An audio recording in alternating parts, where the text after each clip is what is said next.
You guys not see the Welcome. What? What are you saying? Why you got to ruin the first intro, Dave? Why you got to do this? It's okay. It's more editing he's got to do. Literally. I'm the one doing we don't get the countdown. How dare you do this? We don't get the countdown. You get the countdown. Okay, that's why I was asking if you guys don't see the countdown. We saw the countdown. I didn't see no countdown. It's because you weren't paying attention. All right. Welcome to Will and Dave Fix Your Script with Ari, the only show where we take legendary movies and lovingly point out that none of it would hold up in traffic court. Today we're flying high and way too close to logic with Con Air, the 1997 masterpiece of mullets, explosions, and vehicular manslaughter in the sky. And I'll be here attempting to maintain a reasonable altitude between the two of them. Think of me as the guy holding the emergency exit instructions while the cabin is clearly on fire. You know, the guy who's going to be dead very soon. You're not that bad, Ari. No. You're not that bad. Don't worry. That's why you're part of it. You're on the poster, bud. The poster. You're like the Cusack in this. Yeah. I'm gonna come in and save your asses because you've got a ranger on the loose. Well, we will here soon. First, I got some cool info about the movie. Tell me. It was Con Air was released June 6th, 1997. Director Simon West, producer Jerry Bruckheimer. Of course it was. Yeah, just turned 3 years old. Yeah, well, that's good for you. That was Ari, ladies and gentlemen. Yeah. Runtime approximately 115 minutes. The budget was $75 million, and that's a lot of money in 1997 dollars. Huh? Yeah. 75 million is a lot in 1997 dollars. But there was lots of explosions. That's true. Worldwide gross was 224 million. It was a blockbuster. It was a blockbuster. It was number one in the top 5 movies that weekend. Was opening weekend. It was number 1. Number 2 was Jurassic Park. Lost World, Jurassic Park. Wow. Number 3 was one called Addicted to Love, which I don't remember. And then number 4 was Buddy. You know that one with the golden retriever? Nope. That's Air Bud. That is Air Bud. So what was Buddy? Oh, was it that monkey one? This is exactly the wrong year for. I was thinking about that is Air Bud was like watching Star Wars at this point, learning what movies were. And then number 5 was a movie called Gone Fishing, which I believe was like the Odd Couple, the original Odd Couple, but they were in a different movie, but they still played the same people. Like Walter Matthau and the other guy, I can't remember his name. Oh, okay. So Buddy is okay. So Buddy, 1997, had Rene Russo and is the depiction of the true life story of Gertrude Lintz, an eccentric 1920s socialite who tries to raise a gorilla like many chimps before him. So, totally not the movie I was. Not the movie you guys were thinking of. This one's about a gorilla. Not the movie. And Rene Russo.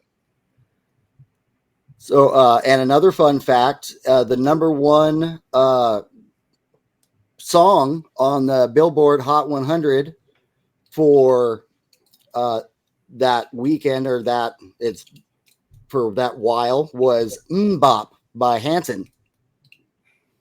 Oh, that's the one where it's "Mbop do zabadu wop dibby da ba do wop do zabadu." Right. All right. Copyright.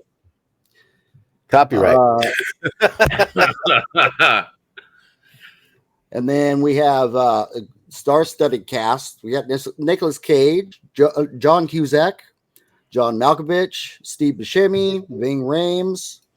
There's a couple other ones in there that were larger people. Dave Chappelle. Dave Chappelle, that was like his movie. That was like the movie he was in. That was Hey, one hey, of hey! Don't 2 or you 3. disrespect Robin Hood Men in Tights? Oh, there you go. There's one of the 3. Don't you Okay, dare! okay, but okay, as far as serious films go, like serious Yeah. movies. Well, this one, I'm not sure I would call this serious. Well, this one has an air of seriousness to it. Well, Bob true. Saget Okay. seen him. That was a serious moment. That was a really dark moment in Half Baked. How dare you, sir? Calm down over there. Okay, so some more fun facts. It was, like I said, it was the top of the box office. Its opening weekend. Mhm. Critics were mixed. Of course they were. Yeah, This is a movie that not everybody's gonna like. no, definitely not. And it has acquired a cult following amongst fans. Mostly, I would say it'd be Nicolas Cage fans, but it doesn't say that for sure right here. Cusack fans too. He does do and a it good got- job in this film. 2 Academy Award nominations, 1 for Best Sound and 1 for Best Original Song, which was How Do I Live by Trisha Yearwood. Neither one. Oh, Mhm. cool. Cool. Some Right on. behind. Go ahead. No, I just said cool. Oh, I thought I heard something else. All right. Some behind the scenes fun facts. The plane in the movie is a real world plane. It's Fairchild C-123. Wow. For all us They airplane nerds out here, that's a great Yeah. plane. They used 3 of them in the production of the movie. Tragically, one of the planes used later, it crashed in Alaska after the film, and the crew They didn't make it. Yeah. bad. Don't crash So, well. Davey, can you tell us a little bit about this plane for those of us that like airplanes but maybe aren't enthusiasts and don't know a lot about the technical? Like, just give us a basic overview of what we're talking about. Big shiny plane. It's dope looking, right? Like it's just a big passenger plane. And they didn't use them for very long. Okay. Why is that? Was there because what were it's its just attributes? size and gas. Was it a passenger plane or was it a cargo plane? Though? Yeah, I would have said it was a cargo plane based on what it looked like, but Right. Because of the gull door, yeah. It was a car. It was like, okay. All right, let me pull up the information, friend. Well, look, you set yourself up to be an enthusiast. You got to back it up, son. Yeah, I like cool looking planes. Get off my back. If my granddad were here, he would punch me in the nose, but Yeah. but he's dead. So I don't have to worry about Now that. you got ghost punched. I'm gonna get ghost Like punched. Danny Phantom. Anyway, it's a cool plane, and it's like really roomy, and it has they just didn't use it for very long. That's why they're so rare. Yeah. So the reason I asked is generally if they stop using something, there's a reason. So was there Yeah, do we because know of- of any kind of like It was heavy, and it was just not cost effective to oh, fly. it's too expensive? That makes sense. Okay. Mhm. Yeah. So I mean, like, I'm not going to pull up the engine specs or anything like that. So I just was curious if the plane going down and killing the crew had anything to do with them stopping using it, or if that was way before. I was way before. Yeah. So there was like they used 3 of those planes because of the look, right? Yeah. So Mhm. and they could get them for a song at the time. You know what I mean? Because they weren't using them.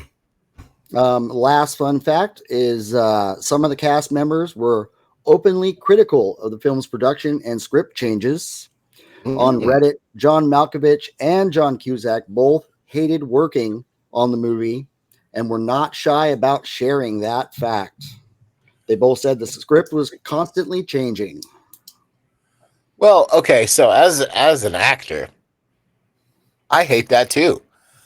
But also, when you're making a blockbuster film like that, you're getting paid an absurd amount of money. So, like,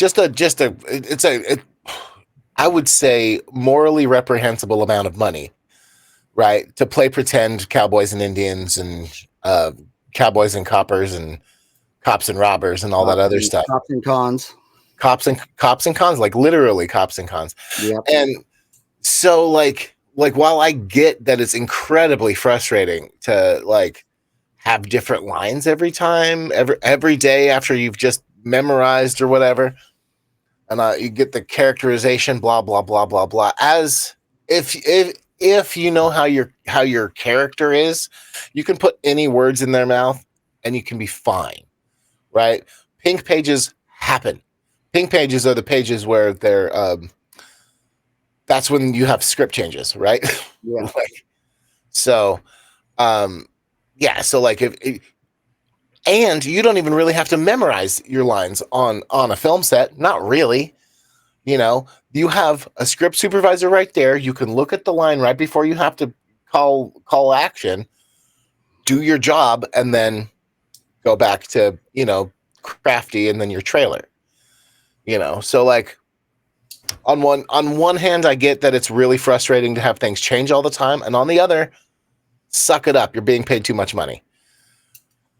I would add to that, it is also hard for the people writing the thing, trying to get the vibe right with the specific actors they're working with. I'll bring up Back to the Future as an example. Eric Stoltz working on that movie is going to be a different Marty McFly than, you know, we get the goat in.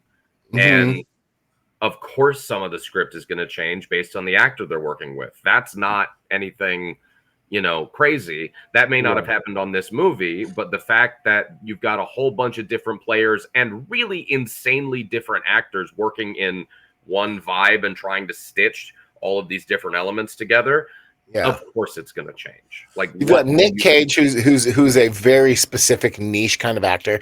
You've got John Malkovich, who is a completely different niche kind of actor. And then you've got, who's the third guy? John Cusack? Cusack is another niche. Another niche. That's like three. He's romantic comedy boy. Yeah. And he's in this big, crazy action fantasy like. Right. Well, like, yeah, you got basically Grosse Point Blank in Con Air, right? Like that's, you know, that's him getting a job later. Dave Chappelle at that point, ultimate troll. You know, is that another one that wasn't listed in my stuff was Danny Trejo, who that's right. Again, another really bad dude. Didn't Danny Trejo get like set on fire in that movie? No, I can't remember how he or was it, or was it? Yeah. He did get fucked because he tried to rape the female security guard. Yeah. He gets killed. He gets killed for it. Yeah, that's right. He does get killed. Well, not for that, but he does get killed. Yeah, he do get killed and beat up. But that's later in the movie. I also have a fun fact about him, but I'll talk about that later. Okay. So if you want to hear the fun fact, keep listening. I'm curious which one. Danny Trejo has so many fun facts, so I'm very curious which one this is. Oh, well, you'll have to wait until later. If you've never been to Trejo's Tacos, you should. It's good. Oh, it's delicious. They really have some of the best. Sponsored, but just let them fucking do their own sauces. Yeah. Yeah. It's incredible. Okay, so let's get into this. Will, your applesauce are making me thirsty. I'm mad at you. Act 1, a hero, a crime, and a bunny. Army Ranger Cameron Poe, which is our Nicolas Cage, comes home to Alabama, proud, patriotic, and married to Trisha. I can't remember what her name was. I don't have that written down. Who's pregnant and clearly out of his league. Q3 drunk rednecks who instinctively choose violence. Poe kills one in self-defense. He gets 10 years in prison because apparently Alabama hates military training and logic. To be fair, the legal system in this movie operates on vibes, not statutes. The vibe was we need an Act 1, so here we are. Right. Years later, Poe is a model inmate. He writes letters to his daughter, works out, and cherishes a stuffed bunny, which he plans on giving to his daughter at her first birthday when he is going to be getting out. It's an emotional anchor for the entire movie. I don't know if I would say the entire movie, but it's definitely one of those drawbacks to, so you remember what was, all this is happening. He's not just a guy. It's a visual representation of the emotion. Yeah, there you go. This shit fucked me up. I mean, Will, I'm sorry. This was the emotional anchor of the entire movie. Oh, Him yeah? staring there in that, and he's Dave, do the line. Put the bunny back in the box. That's the scariest shit I've ever seen in a movie. That's really good. That was scary. That part was scary. Yeah, and not the plane crash, not eyes, being set on fire while sitting in an airline, It not just- like dying of diabetes. looks at you and tells you to put the bunny back in the box. You put the bunny back in the box and you say, "Thank you, sir." but you got to do it in his key non-Southern, non-Alabama actual accent. I don't understand why he thought that was the best accent to go with, because that was put the bunny back in the box. Like, you could have thought that one through a little bit more before starting to use that, because they had to use it for the whole movie. Our B accented fella up fucking here. glorious. Like, the randomness of that character makes the character work. The character does not work if you play it straight. No, it only works if you play it straight, but you have to play it in the authentic, but he's not playing it straight. I'm not going to get into semantics about it, but go on. I just mean that this Nicolas Cage feels very much like, oh, frack, the guy from Taxi. From Taxi Driver? No, Taxi, the sitcom. Who Oh, did the the sitcom Elvis impersonations? Andy Andy Kaufman. This feels very Andy Andy Kaufman. And what I'm saying about this character, he is bizarre. He is strange and just doesn't fit in the rest of the world of the movie, but it's kind of his superpower. It's what makes him so different. Well, he's playing the weird I have found Zen inmate straight, right? Like, he's playing it straight. He's not playing it for laughs. But there's natural comedy in there. There's natural comedy power behind the dumb accent and him being a special forces, what was it, Army Ranger? Ranger. Yeah. And his haircut goes from like clean cut, somewhat receding, but like perfect somehow. Oh, it was mullet. Yeah, it was straight mullet. But before he spent like what, a year or two in prison? Yeah. 10. And then it grows. Was it 10 years? Jesus. He didn't spend the whole 10 years. That's the thing. He got out after 7. Yeah, that's it. I would say that the accents, the hair, and how he played it is reminiscent of some Saturday Night Live sketch, and he's just trying to get laughs. I definitely would put that character in a sketch. Well, okay, so MacGruber. Yeah, I disagree that it's reminiscent of a Saturday Night Live sketch. I agree that I would put a character like that in a Saturday Night Live sketch. yeah. Well, same thing. But Saturday Night Live sketches tend to go more towards the like they're way more self-aware.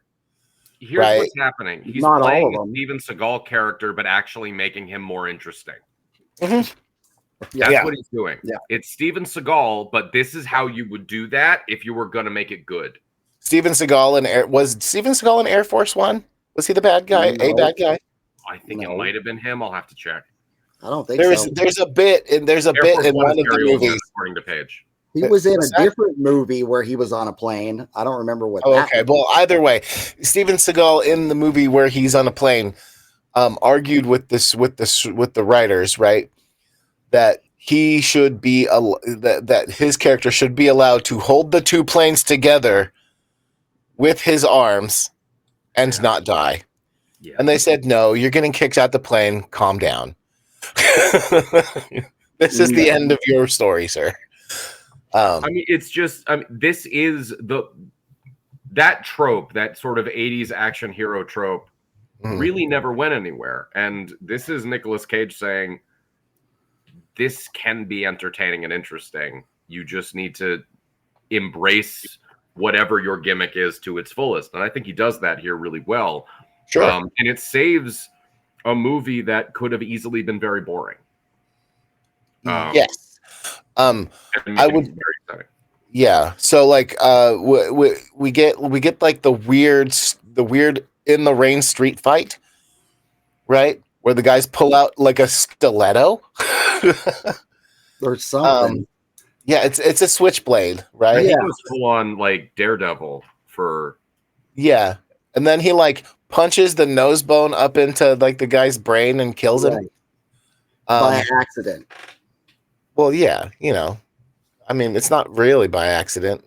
No, just- that's his training. That's his military That's his training. Ranger training. he kind of snapped into a Zen I'm gonna kill you mode. No, what he went full equilibrium, right? Like he was doing gun fu without the guns. And it was because it's his pregnant wife and blah blah blah blah. Pregnant wife, blah blah blah. Oh, it's the baby's first birthday, right? So he's only been in jail for a year. No, it's No, no. the baby is like 7 years old when we meet her. Okay, Yeah. so he's only okay. Fair enough then. Yeah. I see. Okay. Well, either way, the little drawings that the kid has sent him are goddamn adorable. Mm-hmm. And clearly drawn by the art department and not a child. And You he's know. reading the letters and he's writing her letters. It's so like wholesome and adorable and too perfect. Right. So now it's parole day. And Oh, yeah. again, remember, as Oh. this is happening, Nicolas Cage is doing this insane acting work. Yeah. In this very sort of wholesome, cute story set in a prison. Well, It's no, so- like I would say that it's not insane acting work. I think it's fantastic acting work. To be That's fair, what I'm trying because to. It's big. He's doing a lot. he does a lot of small things when he's Yeah. looking at the letter and doing all that stuff. Anyway, like acting nerdery aside, Act 2, Welcome to the Jailbird, right? Yeah. Parole Day, Poe's headed home on a plane full of psychopaths. And the lineup reads like world's worst fantasy draft. Let's see. The script was having fun with the subtitles. Basically, say here's the boss battles. Right? Larkin is the smart one, the nerd with maps and morals who spends the whole movie saying, don't do that to people who absolutely do that. He's the guy in the disaster movie who keeps suggesting the logical solution, and the film punishes him with the chaos because the drama requires stupidity. Yes, it's wonderful. And then you've got Steve Buscemi in the back being all chained together.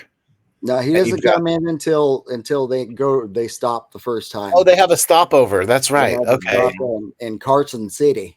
Before that, you're focusing a lot on Nicolas Cage and his friendship with this guy who I guess was Baby O. His Baby, the friend, guy who played Baby O. Bubba in isn't that the guy who played Bubba in Forrest Gump? Yeah, Yep. Yeah. and So- he's doing a great job too. By the way, his acting great. is so earnest and beautiful, and Right. like he's just worried and trying to be a good guy the whole time.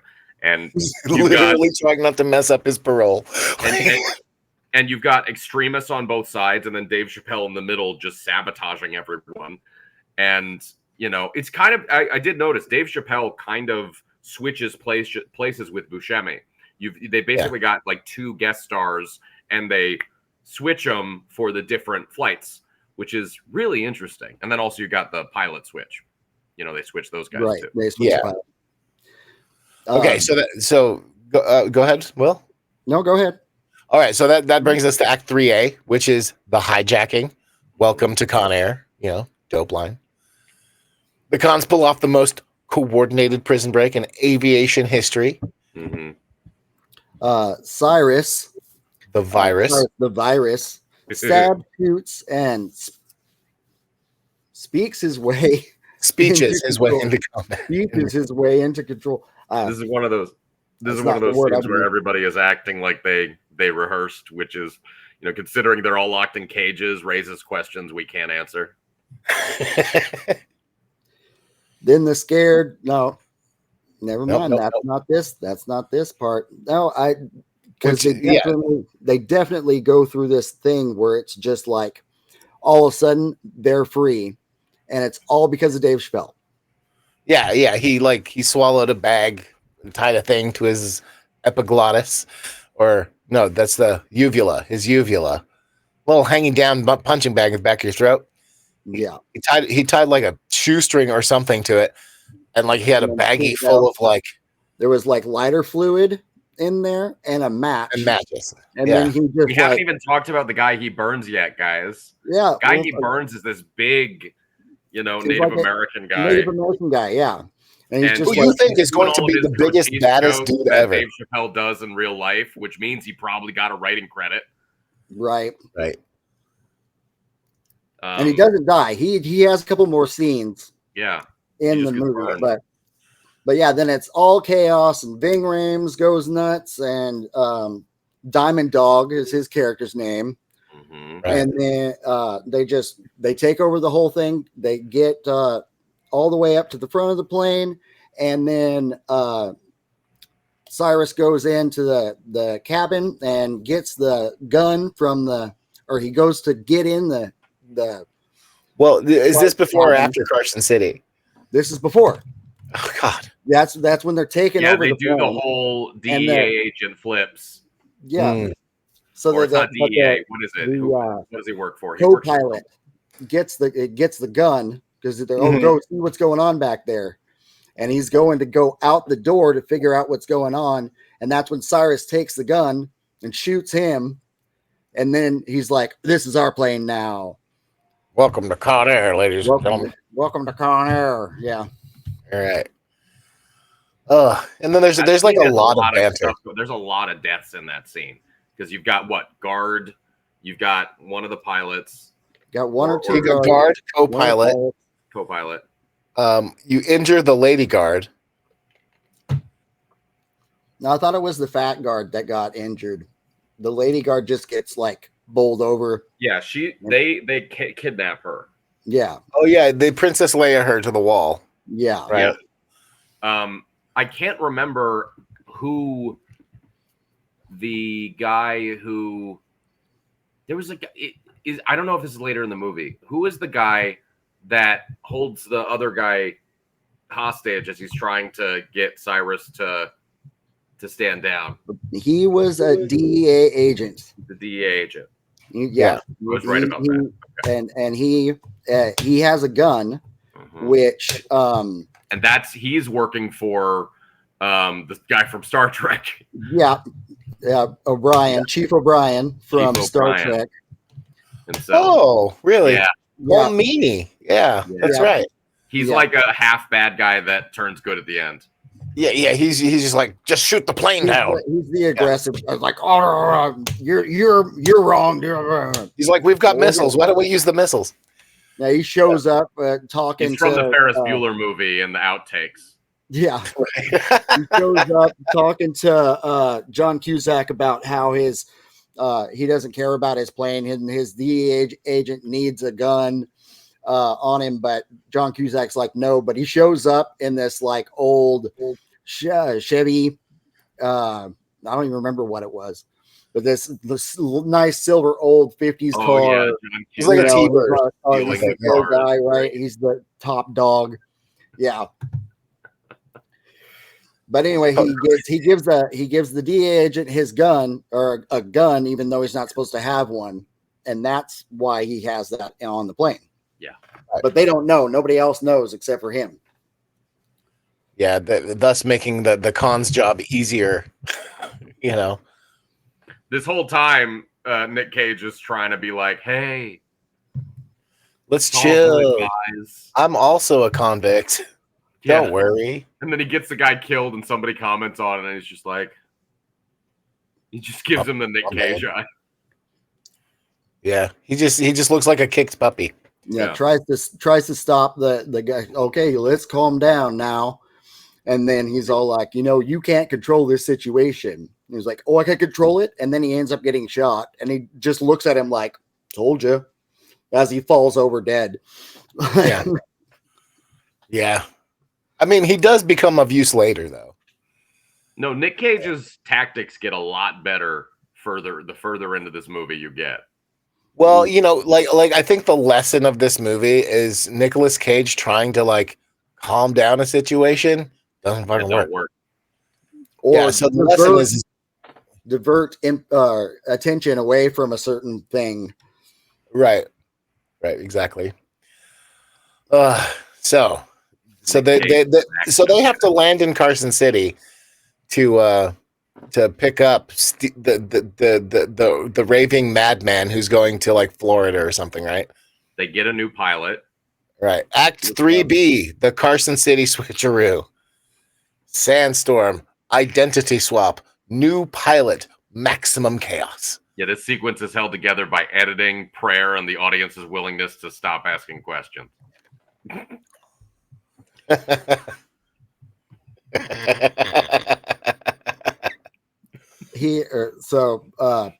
Poe tries to do his best to help his buddy get off the plane because he needs his insulin. And yeah, he's diabetic. And he's diabetic, and it just doesn't seem to work. Probably because they need 3 white guys who died in the actual getting of the plane. But they're dead, and so they have to pick 3 new guys. So the black guy tries to get up and tries to get off the plane. It's like, hey, you can't do that. You're not white. Like he said, 3 white guys. Yeah, it's great. So, like goddamn. So Carson City is like, that's when they get Steve Buscemi on the bus, right? Mm-hmm. It's also Dave Chappelle's death is set up in this sequence. He goes and flirts with this girl. Everybody is doing the switcheroo. They're by another plane. Dave Chappelle is far away, flirting with the girl, still doing his job, but he diverts for a second just to have a moment because they're always, doing this other thing. Right. And she's cute, and he hasn't seen a girl that cute in a long time, which he mentions to her in a weird way. Just the ultimate, like, I haven't seen a girl like you in a long time. And he had just talked to the pilot guy, the new one, about the transponder in the plane. And so he's planting that in another plane. And so he's flirting with the girl while he's doing that. Right. And then after they get Buscemi on, they start to take off. And he realizes that he's going to miss the plane. So he runs after it. But he gets snagged. Oh, yeah. In the landing gear, right? And he gets inside the plane, but he dies in the process. In the wheel well. And they're going to find him in a little bit later.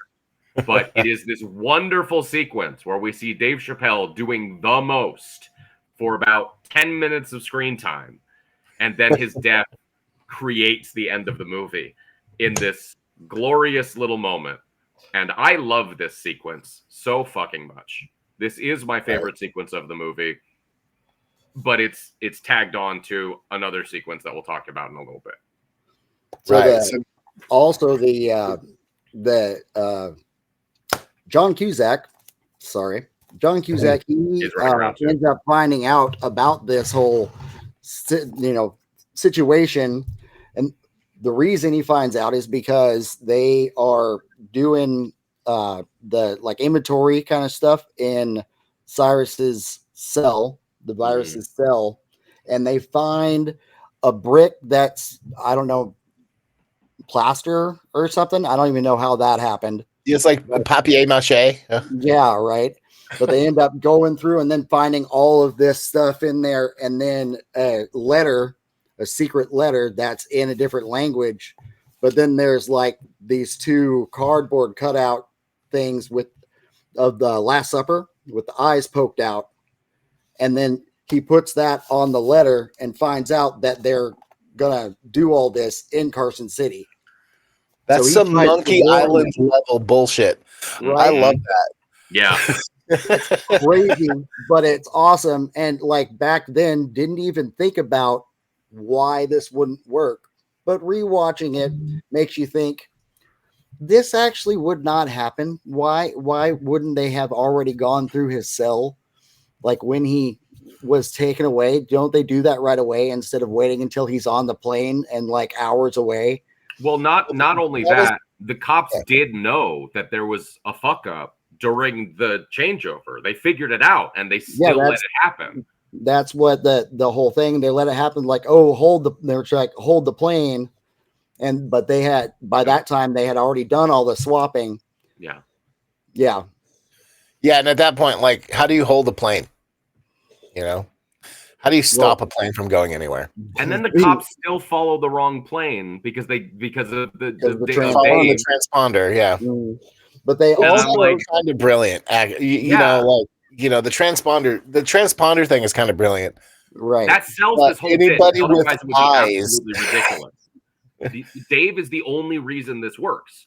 Because if you do it without that bit, then all of the cops' mistakes look completely bullshit. But because of this little distraction, the movie just barely sails you past the cops being incompetent enough for this to happen. Well, yeah, the sandstorm, like the sandstorm and Dave are the things that hinges on, right? Yeah. Because because anybody with eyes would say, go after that plane because that's the one we just sent off. Yeah. So if Cyrus was planning for a sandstorm, then he's like an Omega level mutant, right? Or at least a genius, at the very least. He's like planning for a sandstorm in Carson City. No, this reminds me of the franchise that ended up turning into Glass. The franchise, right? Unbreakable. Yeah. This kind of guy feels like he would belong in that universe. Right. You know, somebody who's just a little bit better than everybody else, and he knows it because you know, I mean, this guy in his case already believes he's better than everyone else. I thought of him more like Lex Luthor, but without money. Yeah. Lex Luthor with no money and is also a white supremacist. Yeah. Exactly. Lex Luthor is a fascist, but not particularly supremacist in any way. No, I mean, Lex Luthor knows that the world is a mess and he just has to rule it. Yeah. Whereas Cyrus the Virus just wants anybody who is 2 shades darker than him to not be around anymore. Mm-hmm. And he'll use them to do it. Right, exactly. And then they also get the attack choppers to follow. You know, O'Brien gets the attack choppers to come. Cusack begs him. He's like, don't do this. Don't shoot it down. Don't do it. And he's all like, shut up. And they go jet off after this. That's also how it works because they leave from where the plane originally left off with the attack choppers to go follow them. So they're following the transponder, but they're nowhere near, so they don't see the plane or anything. Whether there's a sandstorm or not, that doesn't work. Did you guys get the vibe from Cusack that he's like a little bit, you know, Savonarola about like the whipping himself? Like he takes things very seriously. Very too much so. Yeah. Yeah. He's so earnest in the entire goddamn movie. It feels like he belongs in the West Wing, like cheering for the president level earnest. Right. He's trying so big this whole movie. He's doing just so doing- much. He's doing his best. And everybody else is just like, yeah, do the thing. And he's Everybody's like, "What are you doing, Larkin?" And he's just like, "My best. I got nothing." He's so tired at the end. He's so tired. I would be too. God damn. Best boy. So now we're back in the air with Steve Buscemi Yeah. on the boat, and Cyrus being a total prick. Mhm. On and on and on. So And they're headed to a new airfield. a new airfield so that they can get gas, right? And while this is happening, Cusack is trying to figure all this out and where they're going because he knows that something is up, but he hasn't quite yet figured it out. And the people in the attack airplanes also haven't figured it out, and they're in communication back to the ship. So we're here in Act 3C between Carson City and Lerner Airfield, right? And this is where they find Dave Chappelle's character in the wheel well. And while Ving Rhames is busy, Diamond Dog is busy, Poe writes a message on him and then throws him out the of plane. the airplane. And this is the other part of that sequence before that I was like, you see his face while he's falling, and it's perfect Dave Chappelle dead guy face. Well, yeah, because he's frozen because of how air works. And you know what it reminds me of? It reminds me of the shot from Dr. Strangelove when he's yeah, riding that's exactly what they were doing there. Yeah. Yeah. Just, with a dead guy. Yeah. Corpse out of a plane, it lands on a random car perfectly. Mm-hmm. No splat. No splat. They treated him like he was an angel. It was like it's the best treatment of an actor in a death in a thing that I've ever seen. Right. And this is cinema's version of sending a text with 1 bar of signal and receiving a detailed, perfectly timed reply. Mm-hmm. Oh boy. Oh boy, oh boy, oh boy. So is this when no, Buscemi's still on the plane, right? Yeah. Yeah. So see, I told you it's messed up. right. So oh boy.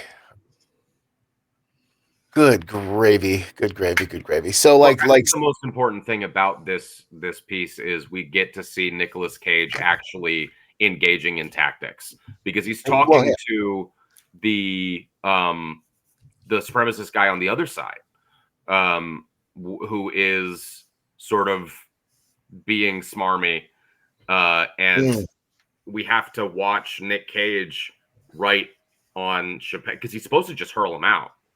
And he sneaks writing the message. Yeah. And that sequence is such I think it's probably the best version of how they express his rangerness in the movie, is that he's going to do this without you noticing. And he's going to let the police know. And the end of the sequence, the police find out and they call Cusack while he's meeting with the mother and the daughter. Yeah. Right. They have to rush to go then figure it out. And this is Cusack's hero moment, really, that he is gifted by this criminal ranger in the sky. And he's also telling them not to shoot the plane down the whole time because they're trying to figure out where the new airfield is. Right. So this gives them that moment, and also the sort of it begins the climax of the movie, which will crash in spectacular fashion. Right. Oh boy. When does he get the radio? What radio? When he's talking to Lerner. Like actually talking to he him. actually talks to Lerner. Yeah, they meet. When he's not Lerner. He talks to when they're at the next field. He runs into him because the note says Lerner Field on it, right? And after it crashes into the car and everything, he gets called and gets told. And so he's trying to run and call, we need everybody to go to Lerner Field, as quick as you can. And they're like, nah, fuck there's no you. plane We that don't he need to can go take there. We got to go the there. fucking plane in front of us. And That's they're right. all like, if So he you steals the have a guy's fast car. you can drive there. So he ends up stealing Chief O'Brien's car to drive there. Malloy's The weirdest beloved shots treasure, the ever, Corvette. by the way, Right. underneath, like, then obvious stuntman in the actual car. Yeah, It's so good. Yeah. Yeah. The flying freaking Corvette. I Ugh. wouldn't change that, to be honest. I think that's a great gag. It's almost like the Wilhelm scream. It's just lovely. Well, that they added Malloy needs to be punished, right? Like he's effectively kicking the puppy every time he's on the screen. Mhm. yeah, So he can't. That cannot go unanswered. yelling and screaming. So the Corvette rolls in. Malloy's treasure. Just So before chill. that, Oh, yeah. that's when the one of the other convicts goes down after finding out that their stuff is down there, and that's when he finds the letter. Mhm. And that's when Poe goes down. Actual and real he's like, best part of the movie "Put that we were the talking bunny about back earlier. in the box," and then he ends up killing him. Gives and him just like the leaving him fucking down eye there. while he does it. Do the line again. Put Put the bunny back in the box. Dude, So good. it's Yeah, the best. and then like Okay, can we just pause here for a second? Just for maybe. a second. Go ahead, Pumpkin. This thing, they make him almost like Darth Vader in the sense that he is the hero of the story, but he also feels almost like a horror character because the way that they shoot him in that, even the stance, everything, he looks like a predator ready to pounce. Yeah, he's the opposite of backlit. Like, Yeah. you know what I mean? Like it's like it's like he's blending into shadows almost. Yeah. And like Davey knows this, and we talked about this earlier, and I think this is a good thing for people to remember. This movie happens around the time that Nick Cage was going to do his Superman film. right. This is one of the two movies where Nick Cage is expressing all of that stuff that he ended up not being able to put in that other movie. Yeah. And Yes. this shot is, I think, one of the most iconic Nick Cage shots of all time. Oh, it's so good. It's like him with his like long hair, like in the And dark. the bizarre voice at the same time as this beautiful, insane, almost comic book shot. Right. And it's like makes it crystallize. he's simultaneously trying to be gentle and intimidating, and somehow it works. Because he's like, I don't want any trouble. Just put the thing back in the box. We can walk away. This will be done. And I think this is another what scene. makes this insane character work for the whole movie. Mhm. This thing gives it its justification. There is another scene here that we'll have in a little bit that I think is the same kind of thing that you're talking about, but I want to talk about it when we get to that point. Sure. So, and I don't want to miss the fact that we haven't talked anymore about Danny Trejo yet, because he has been trying to get with the female police officer, but Poe has been stopping him the entire time. Consistently, yeah. And it has not. I just want to make sure that's still part of the story. Oh yeah, Danny Trejo has consistently been trying to have his way with female guard. Well, and so far she is still chained up, so she has no agency at this point. Which is why Poe's there being the hero, stopping him. Mm-hmm. Yes. When does Poe's buddy get injured? Because it should be pretty close to now, but not yet. What is it that he has? Diabetes? His diabetes. Oh, he's dying of diabetes. Okay. He's diabetic. He's launching into a diabetic coma relatively quickly. Yeah. And it's just like he's degrading through the entire movie. He does get caught at the end, but that we're not there yet. Yeah, no. It's like doesn't he find insulin in Lerner Airfield? No, they find insulin because they have insulin for him on the plane. Mm-hmm. And most of it gets destroyed somehow. I can't remember. It was a fight or something that happened, and there he finds one bottle left, but there's no needles. Oh, so and he finds a needle. Bottle of insulin, but there's no needles. Yeah.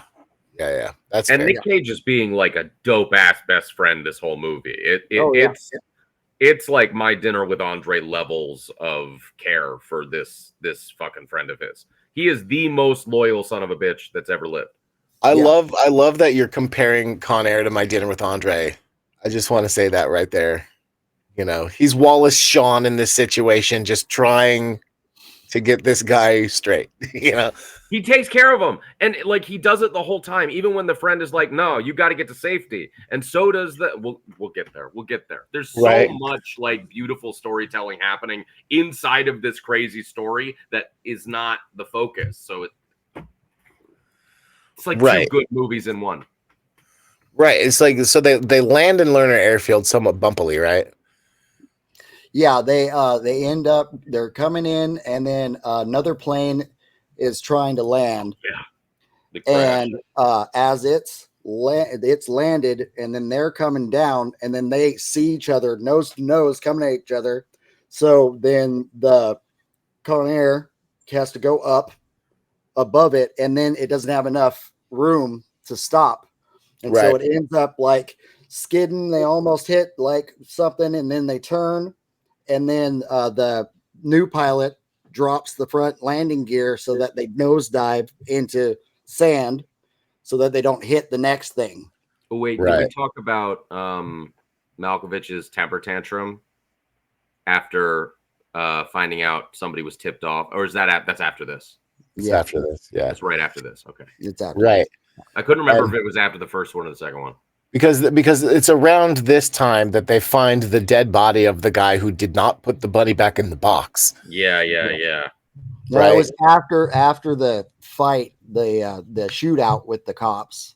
Right. That's when they find him, because they go into the Right. the So gun we're hole, about right? to have Cage and Cusack meet in their face-off moment. Yes, that's Right. when.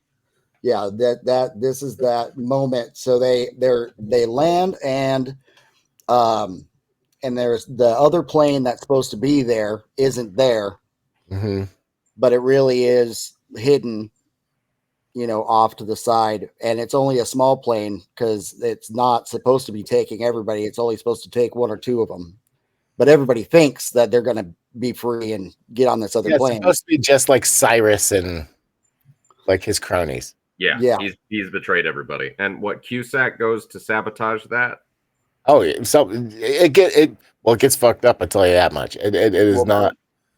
So first, what happens is that while they're there, they're trying to figure out what's going on, and they're like, okay, well, we need to dig out the plane.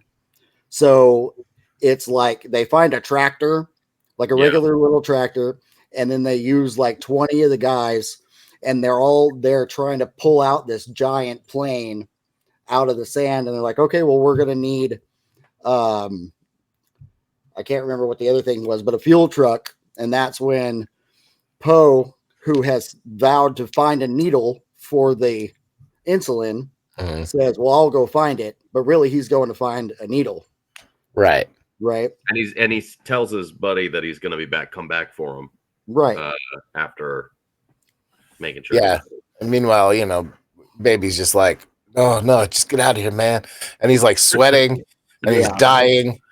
So he sells that thing so good. Yeah, he does. Mhm. Incredible. The makeup department knew exactly how to use that mister. I tell you that much. Mhm. And So then- they've been flying around Nevada this whole time, which is insane to me. Like, did they not have a map? you know? yeah, like how exactly is going up and over and then back across like that? Because they're not going down at all. They're not trying to escape. They're trying to go to this other, but they were trying to get to this other plane too. Mhm. So they needed to go to that field to get to the other plane. Well, they like unchained Steve Buscemi, right? Or did no, they did or that. was it Yeah, in they the did crash? That that was in in the flight. first one. Mid-flight, right? Like Cyrus is all like, you know what? The serial Let him killer out. who kills Let him everybody, out. let him out. We're all caged dogs. He deserves a minute of freedom. Yeah, I'm a fan. and that's why he ends up walking away after they land Yeah. to go play dolls with this little girl he finds, mysteriously dirty little girl in this Right. like Fallout scene, you know, where it's like there's a pool and it's empty and there's dust and sand everywhere, and she's just sitting at a table out there. There's no parents or anything. Some people just walks question up to whether her. that's a ghost. It's either like it could be a ghost or a hallucination Yeah, of but he his comes because back with he's a doll. And objectively crazy. Like he is a full psychopath, right? Like Right. he is not a He's good dumb. person. no, Yeah, but you know, he just has a tea party. He doesn't want to go do work. He just has a tea party with this little girl in the abandoned trailer park. Well, nobody's gonna make him because he supposedly killed like 30 people. Yeah, in an evening. You know, like he drove cross country with a lady's head in his lap, Yeah. and the rest of her No, was no, back. wore her head as a helmet Oh, that's right. across state lines, I think is what he said. That's Yep. what it was. Yeah. Yeah, and like anytime, like he said, like he kept. Was it Danny Trejo or somebody would saying some shit, and Steve Buscemi would just look at him and go, "That's rude," you know, or some shit. Something like Ugh. that. Like, Yeah. yeah, you don't cross him. Mhm. I think the most significant part of this whole bit is the scene with Cusack and Cage. Oh, where yeah.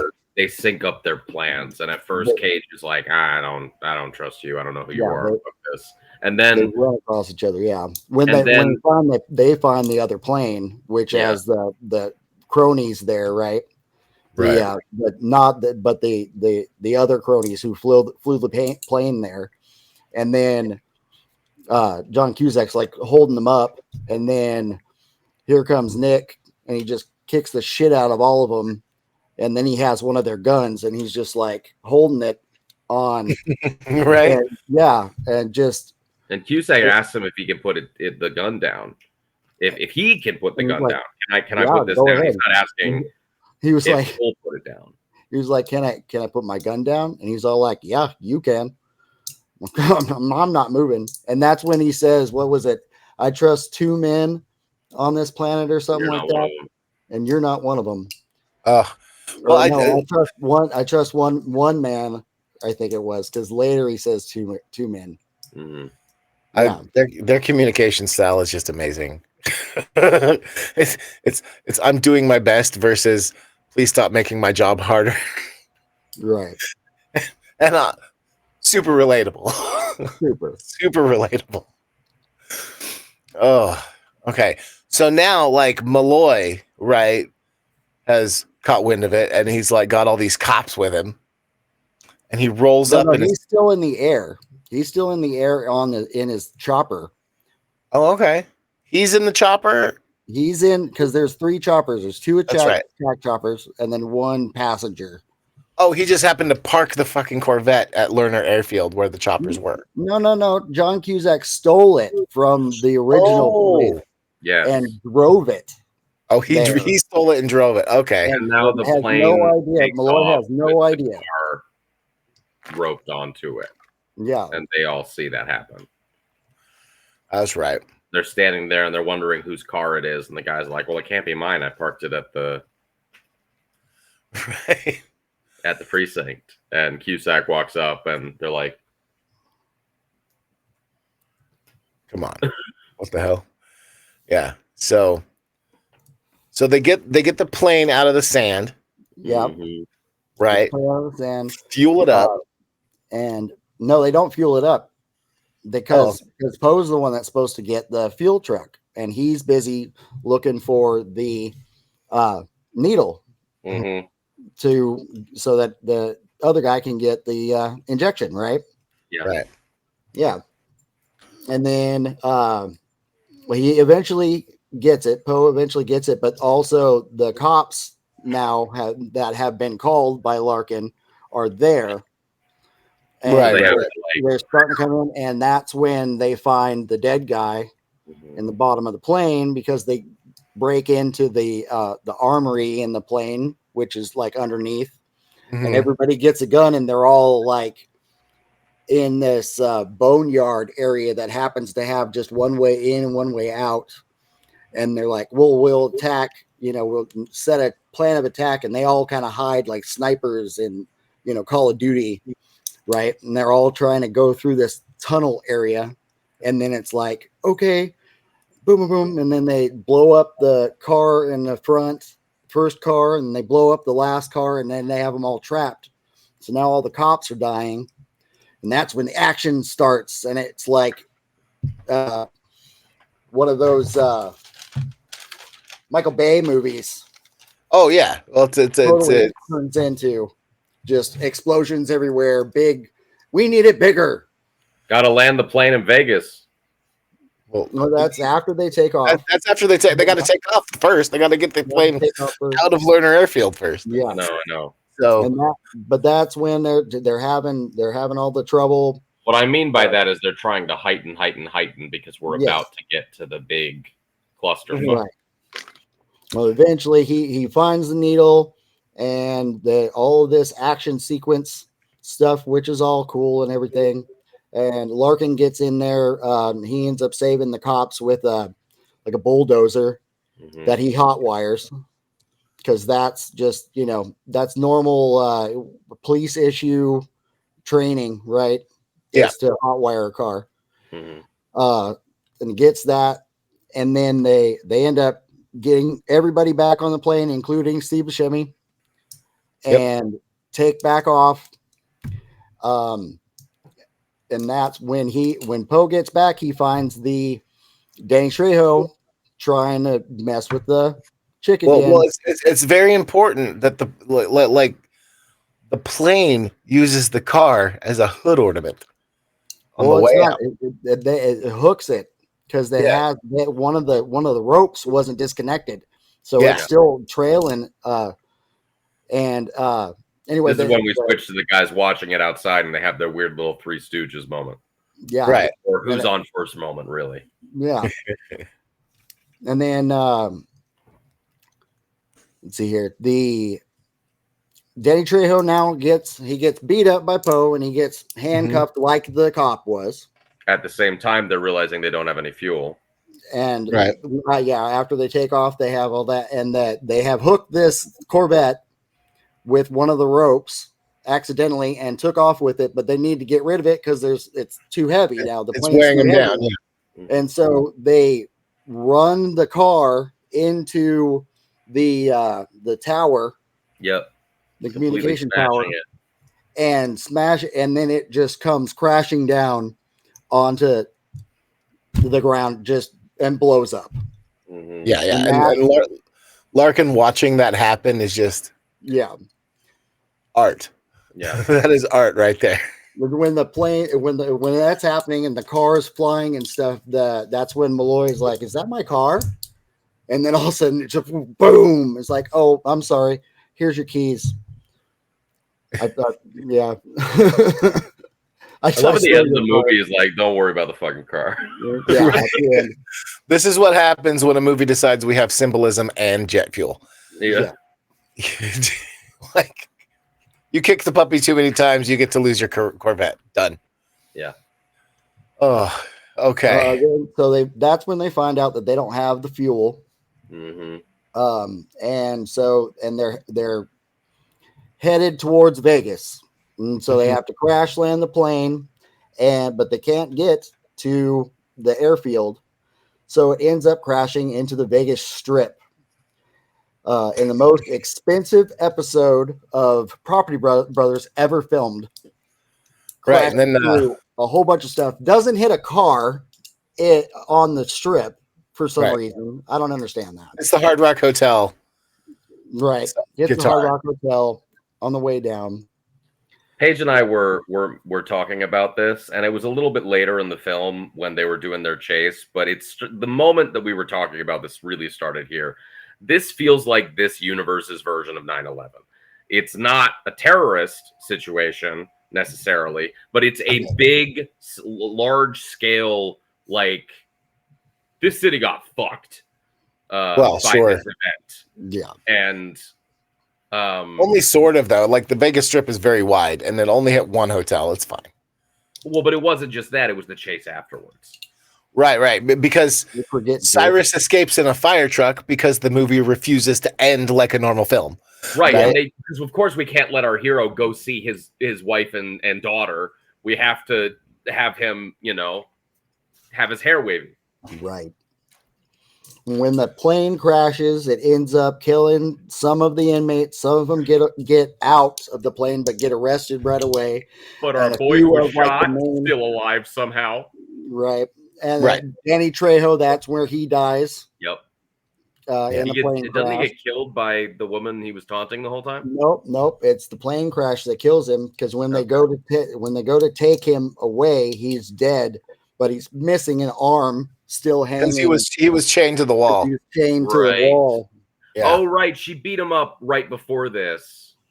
Yeah, Chained him to the wall. She beat him up, and Yeah. And then the only guys to get away are Cyrus, the guy who was flying the plane. I think his name was Swamp Thing, Mm. and Sure. Bing Naturally. Lane's character, the Mad Dog or Mhm. Diamond Dog. Diamond Those Dog. are the only three that get away, and they steal a fire truck.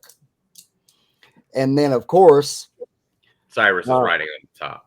yeah, Cyrus is riding on top, and that's when Poe and Larkin They do the dopest Seize him thing ever. and steal 2 police bikes to go after them. And they're just like looking at each other when they're stealing the bikes, like, oh, okay, I guess we're doing this. Let's go.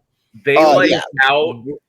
Okay, I'm gonna call back to another movie. Okay, that this was like even more homoeroticism than in the Tom Cruise fucking the Top Gun. Top Gun. Top More Gun. than Top Gun in the I volleyball. don't know scene. about that. These They were dudes, no, these shirtless dudes playing looked at each other volleyball. with love in their eyes. They were shirtless playing volleyball though. And that No, and Top Gun. what they had was a love of Grand Theft Auto. Yeah. Right. Yeah. That was the love between 2 men and 2 stolen motorcycles. And the chase for their guy. They got to get their guy, Yeah. right? Yeah. I I mean, just- there was a lot of afterwards they're passion probably in the gonna kiss, but I mean, it's just a bro makeout session, you know. There was a lot of passion in the room. Let's just put it Yeah. that way. It definitely wasn't in the movie, but they did later. Right? Yeah, like Cusack is part of a throuple now. Yeah. You know. Oh, and yeah. and the whether it's a wig or his real hair, Cage's hair in that moment was the best it had been in the entire movie. This is where he achieves true Kryptonian status. maximum hair flip was happening. Yes. This is how we get the Flash 20 years later, Yeah. fighting the Spider. This is the moment. Right, exactly. So, god damn. So like this movie just didn't want to end like It didn't Like, want to end. like It was a too cool to end. like a normal movie, and it didn't want to end at all. Honestly, they steal the thing. They steal bikes. They have a Big chase chase. down the strip. Yeah. Just He the strip. gets A little on bit the of turn. fucking, like they're both fighting the guys while the other guys are on the fire truck, and yeah. then finally Nick Cage gets on it, and then there's a bunch of hijinks on the fire truck. He runs his bike into Diamond Dog, Yeah, and that kills him, and he's gone.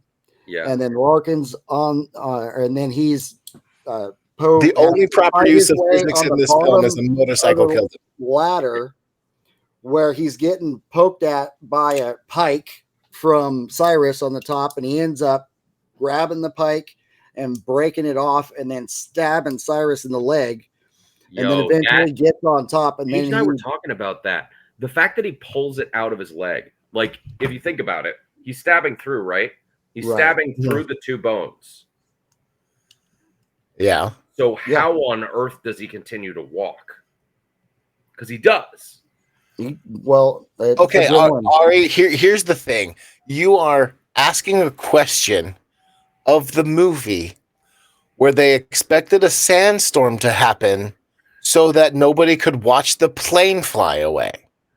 Yes, but it has some internal logic, like Dave Chappelle being the having the message written on him, and the cops getting the message and figuring out what to do. There is some internal consistency. Well, yeah, sure. So like diabetes will kill you in a matter of 4 hours, and you can get stabbed through the leg and survive and still run around like a racist maniac. I mean, but you have to So have. you're saying you it's, have to have it's achieved very full it's really racism. possible to cast fireball in this reality, is what you're saying. It could be. They do cast fireball though, don't they? I mean, technically, there's been lots of fireballs. Like Okay, see, there you go. they do. They just have to use. They just have to use the components of lots What of you're saying gasoline is, and yes, jet there's fuel. internal consistency, but mapping it would be impossible. Right. The only part of this movie where physics played any kind of a part, The hair, the cage hair. no sir, was literally when Diamond Dog got hit by a motorcycle and then died. Immediately. Because like if you get hit by a motorcycle, you die. Yeah. Last I checked. Well, Dave getting suffocated might be. The No. crush. Yeah. Sort of, kind of. I mean, it kind of swerved back and forth between reality and we don't know what's going on. Let's just do this. Because I think he was Right. choked to death, not he didn't freeze to death. Well, it was more No, but crushed. he did 'Cause freeze. The wheel coming up did crushed him. I mean, between nothing, but like the way his body was contorted, it just kind of crushed him. He was choked, crushed, and frozen. I'm pretty sure he's dead. Yeah. Yeah. So, But And I if he just mean wasn't- if And then hadn't dropped been out of a choked, plane. He may have survived, and I thought that was interesting. I'm sorry, what? If he hadn't have choked to death while they were taking off, he might have survived that and gotten back into the plane because he was inside. He managed to get in. Yeah, that's true. So, yeah, he got crushed and then froze because there's no heat protection there. Yeah. And when you're at 30,000 feet, because they climbed to the proper height. That's why I was It's saying so if he cold. hadn't have been choked, he could have gotten in the plane and then he would have been fine. But Do you know how many people have frozen to death by trying to like be in a suitcase in the belly of a plane? One, but it's crazy that it's ever happened. Yeah. True. True. so how does Tom Cruise be hanging on to these planes? He's got Tom Cruise powers. It's Tom Cruise. How does he not just I mean, I get that he can hold on to a plane. That's one thing, but all of the other elements. His thetan level is so low. Look, Right. man, don't you I be mean, he's using this? tiny. There's Don't there's you be bringing less these room. nonsense LAPD rules into this stream? I'm just saying. Anybody who lives in California, that joke was for you. That was wonderful. Oy vey. So, Rock Crusher. Yes. So that they finished off being Rames. They've got Cyrus stabbed. There's a little bit more of a fight, and he ends up handcuffing him to the ladder and then raising the ladder as Larkin has used an axe to put a hole in the roof of the cab in the fire truck and has asked the guy to pull over, and he's all like, "Oh, you mean like this?" and just swerved, trying to get him off. So Larkin gets the fire hose out and throws the end of the fire hose in the cab of the truck and then turns it on. And then the water pumps all the way in there, and Swamp Thing ends up bursting out of the front window. They end up crashing into what is it, like an overhead like walkway or something? Oh, yeah. And that sends Cyrus flying. But that doesn't kill him. The crash And into the remember, glass he doesn't also kill is him. electrocuted at the same and time, then he gets electrocuted on the way down. but he's still not dead. He's still not dead. He ends up on a conveyor belt that somehow Yeah. is just on that street, and then this rock crusher comes down and gets his head, and then all you see is his legs go. His Now, legs just, this his little sound kicky effect, legs. though, Yeah. that crushing sound effect you just did, peak. Yeah, Perfect. he punched his Love desk. It's amazing what you can do with Foley these days. But like that dude literally was killed 5 times in this movie. Right All there. at once. Yeah, Boom. it was a very Rasputin ending. You know what I mean? They He earned didn't know it. how to kill him, so they just let's do all of them. Right. Now Right. let's So- say this. Why do you think they couldn't find Sean Bean? He was in England at the time. Yeah. All He was right. So busy. now we're at the epilogue. Your answer is just like he was doing James Bond. I don't fucking Yeah. know. He was busy. He was busy getting killed for someone else. That's right. So All right. all right. Epilogue. Epilogue. The bunny comes home. All right. Poe meets his daughter. Bunny survives. Emotional moment. Dude, can just go and describe the daughter's face when she sees the bunny at the first second, but then realizes that her dad like did everything to save this bunny. On a child actor's face, all of these moments happened in a blur. You're just watching her face, and she realizes multiple things. She says, "Oh, this is kind of gross, but Dad's here. But I don't really like this bunny. Dad's hurt, and Well, he's she giving had me a never bunny." met him before either. Yeah. Yeah, So it was all the of these first things are time. happening on her face at the same time, and Yeah. then she accepts him and the bunny because of how much he did to get it for her. And I cried like a baby. It worked very, very well. We have reached thematic equilibrium. Yeah. Chaos has been burned away. Order is restored. Innocence returns. Except for Steve Buscemi is out there having cocktails and doing roulette in Vegas. I thought it was craps, but yeah. Craps, that's right. It was craps. Yeah, he's rolling dice. So that's how Con Air went. You're as cold Con as Air. ice. You're willing to pay the price, I know. Okay, before we get to the next thing, I do want to make 2 points. One, I forgot to talk about the other almost comic book thing that he does. And that's when after they take off, then Baby O gets shot. And he's all like, I don't even know if I'm supposed to be here anymore. I don't think there is a God. And then he's like, I'm going to show you that there is a God. And gets up and then storms through just up to the front of the plane. And then somebody shoots him in the arm. He doesn't even flinch. He doesn't do that. It just, and then just keeps going. And he locks the door behind him And locks the door behind him because they're all shooting at the cops out the back. So mad. And then he just goes up and he's all like, I'm the captain now. And tells the other guy to land the plane. It's the most Undertaker moment in any movie of all time that is not Mark Calloway. It is great. He no-sells that shot like nobody's business. More so than in the Superman movies, to be honest. So we're drawing analogs to Superman. That is the most Superman moment I've ever seen, despite the fact that it takes a chunk out of his arm. Right. He just goes. Yeah. So it's like a Punisher moment, actually. Yeah. But or Wolverine. Well, he doesn't heal. Well, it doesn't matter. Heal. He still has a hurt arm. Yeah, but Punisher still winces. He's a little bitch. That's right. I said that, Punisher. Come for me. Comic book nothing. And he's the cosmic Punisher now. Anyway, the other point I wanted to make was my Danny Trejo story. Carry on. So are we ready? We ready for this one? Okay. So I know a lot about Danny Trejo. So, like, which part of his story? Just before you tell it, where are we in his lifetime? This was an interview that he had within the last year.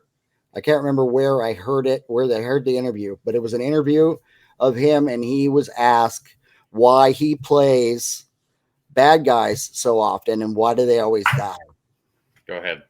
And he says that that is one thing that he looks for. He doesn't care that he's playing a bad guy, but the bad guy always has to die because he doesn't want people or kids that watch the movies or whatever to think that the bad guy gets away. That's dope. I like that.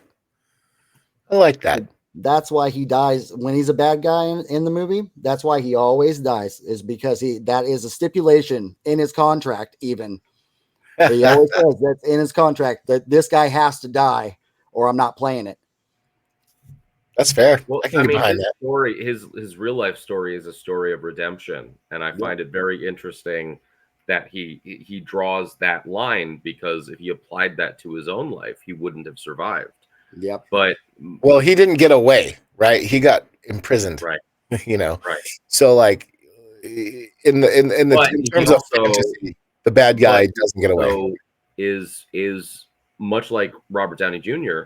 He is a story of a guy who became a better version of himself.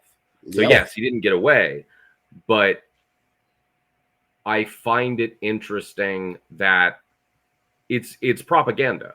I don't mean for like a state or anything specific. I just mean that he is trying to stop people from going down the same path he did, and he's drawing Yep. very hard lines in order to do that.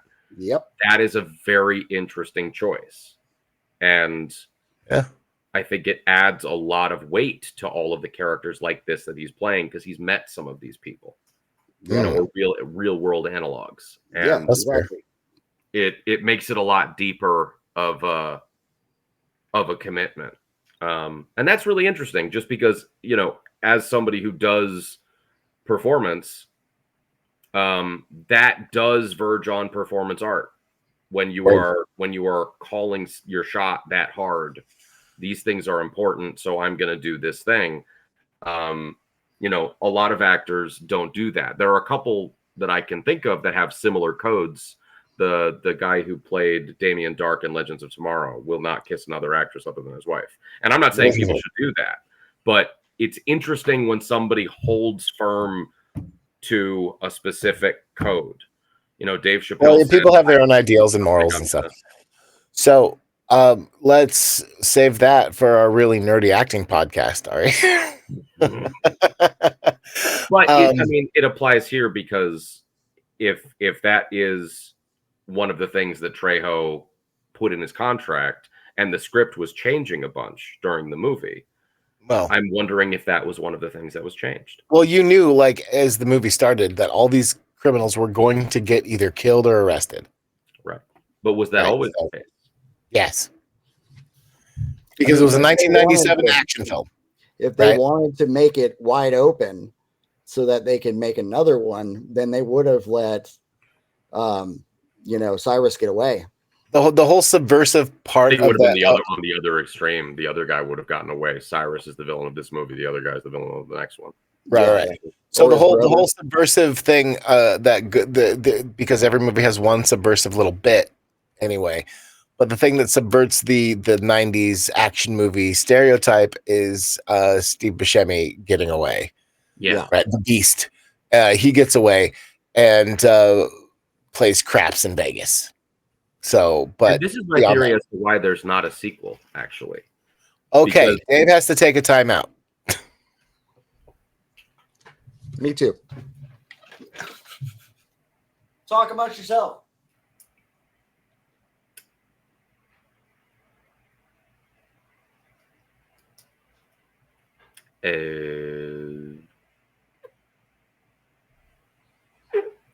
You know, you guys are really bad at exits. I'm great at exits. We're great I at just intros, too. That's amazing. No, this is trolling. Fuck you guys. Fuck you guys. You left me here. You said talk amongst yourself. All I could think of was to talk about apple juice. Well, I mean, Silent the whole goddamn time. As much as I'm keeping that in, right? That entrance is so good. You said talk amongst yourself. I had nothing to say. All the humans went away, and I'm staring at the thing, thinking, what should I talk about? Should I talk about Face Off? I don't know. If I can get the rights to the girl from Iwo Jima, I'm gonna play it over your face. My powers are broken when there's no humans around. Good. All right. all right. So now we're going to talk about how we would fix the movie. What do you think? What do you think would make things better? What do you think would make things work better? Different actors, you know, I would have made difference Face between Off. then and now, that kind of stuff. Well, let's hear Okay. it. So let me just get this out of the way, because this movie is almost goddamn perfect. I would Almost. say the same thing. Because of how ridiculous this movie is, it doesn't take itself too seriously. It takes itself seriously enough so that we buy in. Yeah. But the things that I would fix. Talk about the opening. That's exactly what let me get there. Let me cook, son. I let you guys cook. Anyway. Look, I'm setting you up so you can knock it down, baby. I appreciate you. Anyway, so the opening is the music at the beginning fucking slaps. Yeah. It's good music. It is like epic, wonderful music. I don't know that I needed real world war footage in the background instead of True. like just having Nicolas Cage walking up and getting his diploma for being like joining the Army Rangers or whatever.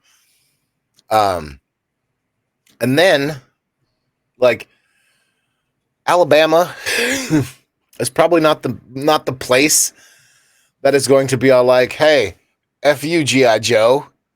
We want to bang your wife. Yeah. Too bad that you're an Army Ranger and now I have a switch knife. That kicking your nose bone up into your freaking brain thing is not a real actual thing that happens. No. It's not. No, it's not. It is not. No. And then there's this fucking lawyer who sucks. I think it would be it would be a lot more compelling if for me, it would be a lot more compelling if instead of him pleading guilty to manslaughter, right?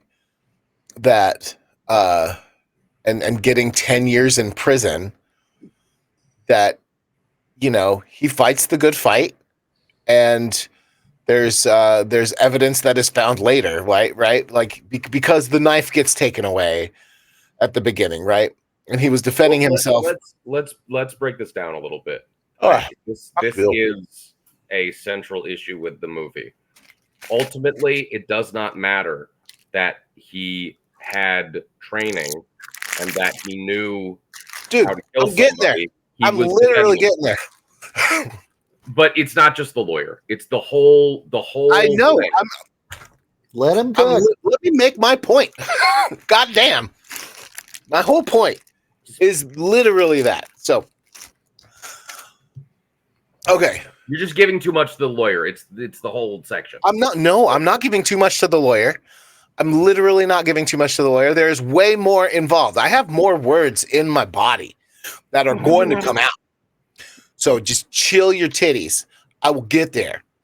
The lawyer's a shitty lawyer. The lawyer did not defend his client to the best of his ability. At all. He didn't defend him at all. No, he didn't. He said, you got to plead guilty. You'll get like 2 years. Bullshit. That's not how manslaughter works. Anyway, two, the judge said, because you have training, you are considered a deadly weapon. So you have to be even more careful. That is not a thing. No. That is not a thing that actually happens. No. It was Judge Dredd bullshit. Right. Well, absolutely. So like him getting an extended sentence because he has military training is bullshit. Any kind of deals that he would have made, he would have appeals and appeals and appeals on his so he would be going through the legal system with appeals the whole time. This is the first Superman analog part of the story where they're treating him like somebody who's not human. Right. So it would be a lot more compelling for me that he got convicted because there was no weapon when he said there was a weapon. And it's 4 dudes, well, 3 now, saying that he attacked them. And then later on, one of them either flips or they find the knife that he was talking about or something, and he gets exonerated 7 years later. And that's why he's going home instead of he gets paroled. That would make it a lot better for me, And make Honestly. the judge actually make some goddamn sense while he's Mhm. talking. Yeah. Not just the lawyer. Like the whole system needs to be, that whole thing needs to be rewritten. But that is the part of the movie that I would change. Okay.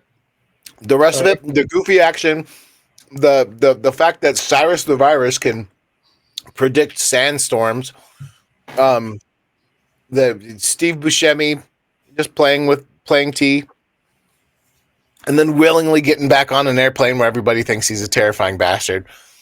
You know, like Would you all of have that. kept the DEA agent bit? I feel like This one? that. I feel like the DEA agent bit didn't fit.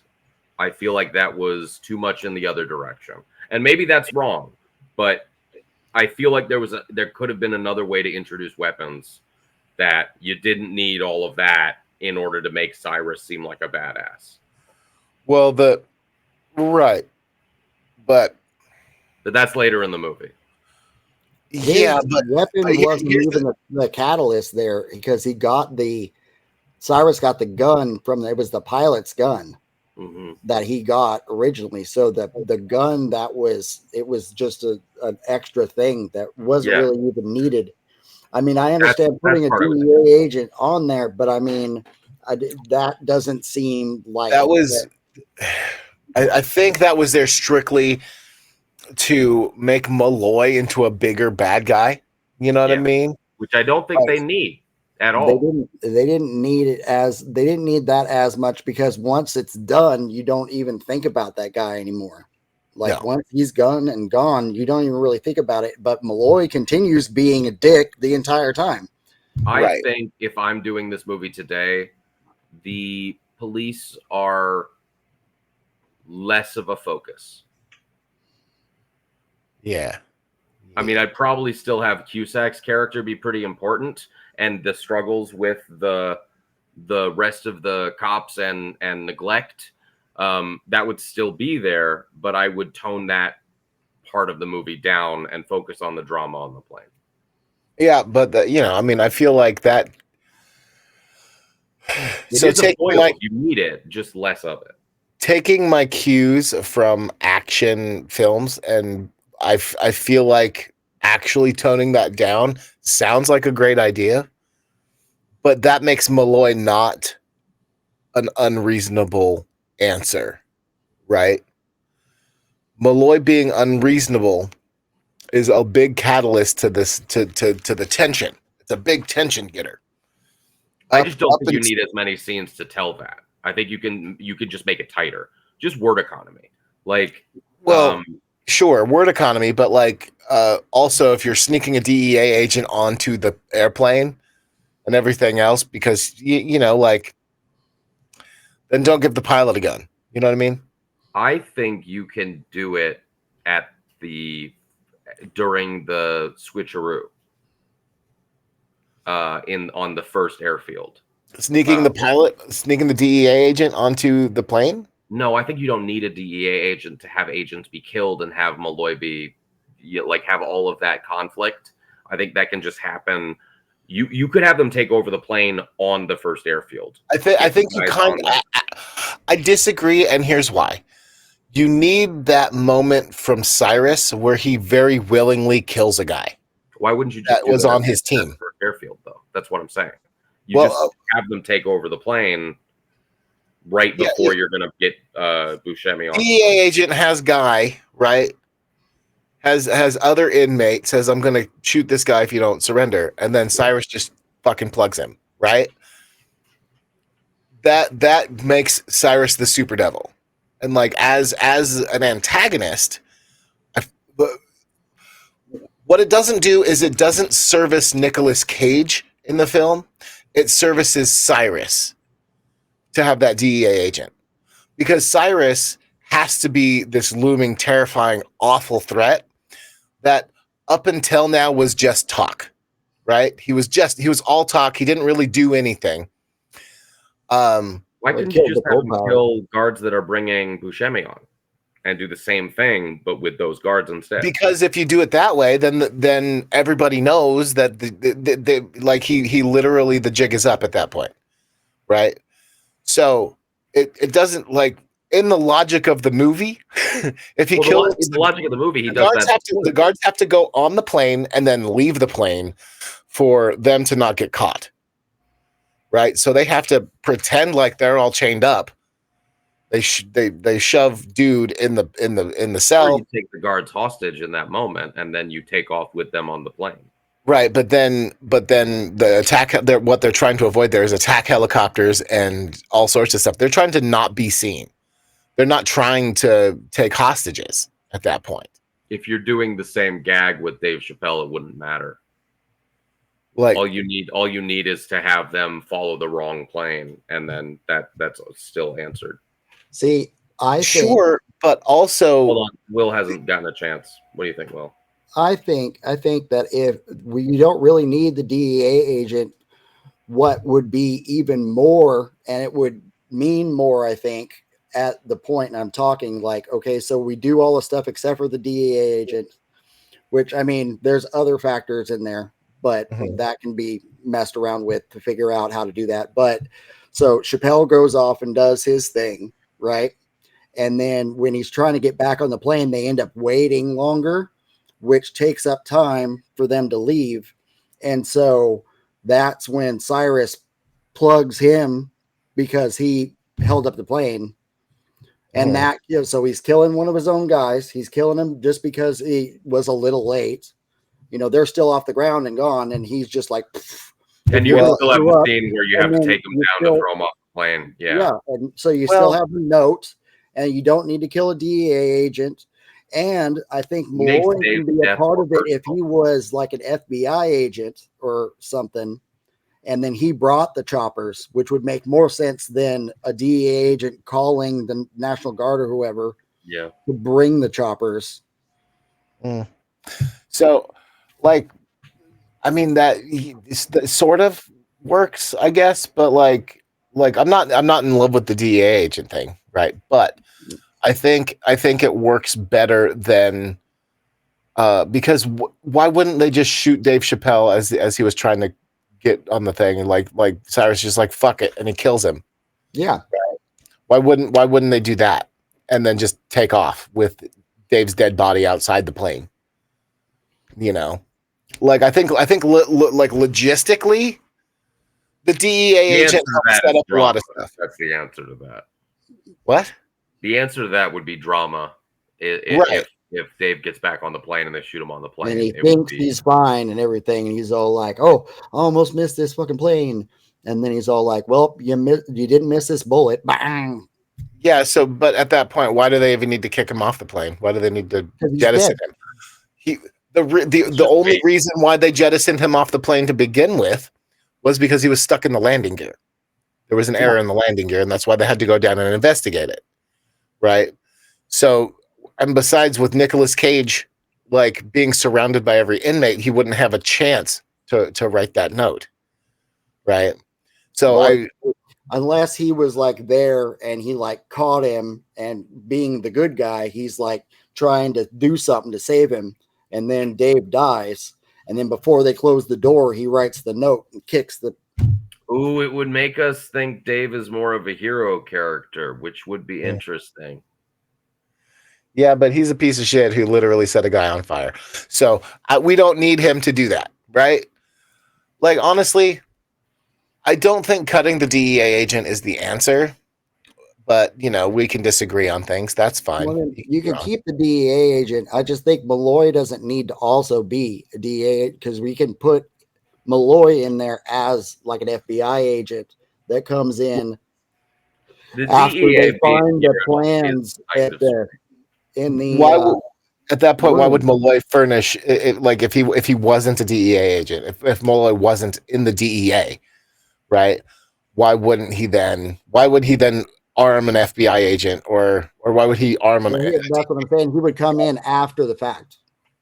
Yeah, so, but when they find the plans and stuff in Cyrus's cell, they would bring in an FBI agent, and that's when Larkin figures out the note, and he's like, "No, we've got this." And then he's like, pfft.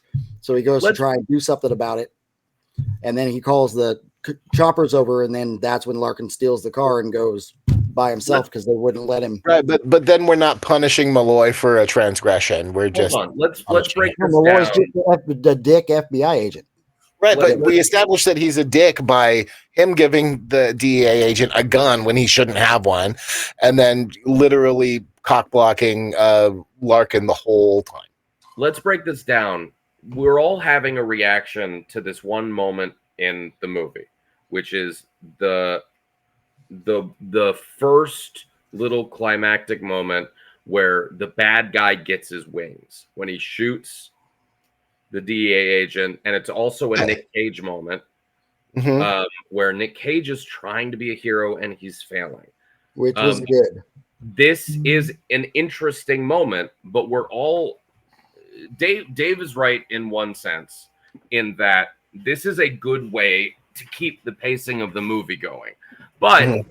it is a weird moment because it is the only moment in the movie after Nick Cage makes his first mistake when he's trying to defend his wife and kills a guy. Mhm. This is the next moment we get a Nick Cage mistake. But I think the reason I'm bumping with it, one of the rules of doing these kinds of gags is the rule of three. And I don't think Nick Cage makes another mistake for the rest of the movie. At least not a big one. And so this feels a little bit out of place that we have a second big Nick Cage. No, he mistake. makes three. He absolutely makes Give us three. the third one. Where he listens to the lawyer and pleads guilty to manslaughter.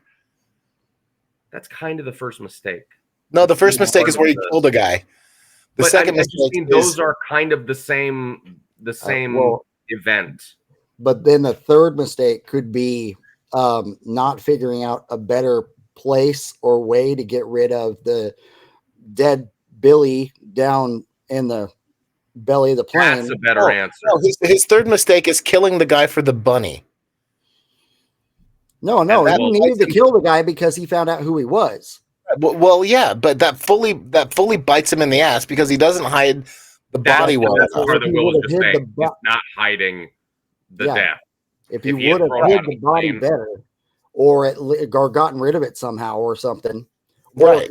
just like came in and said something about how he died, like, oh, he fell on you when you turned right there, or when we hit turbulence, like he fell over and there was a pipe broken down there, but really he kicked him over onto the pipe.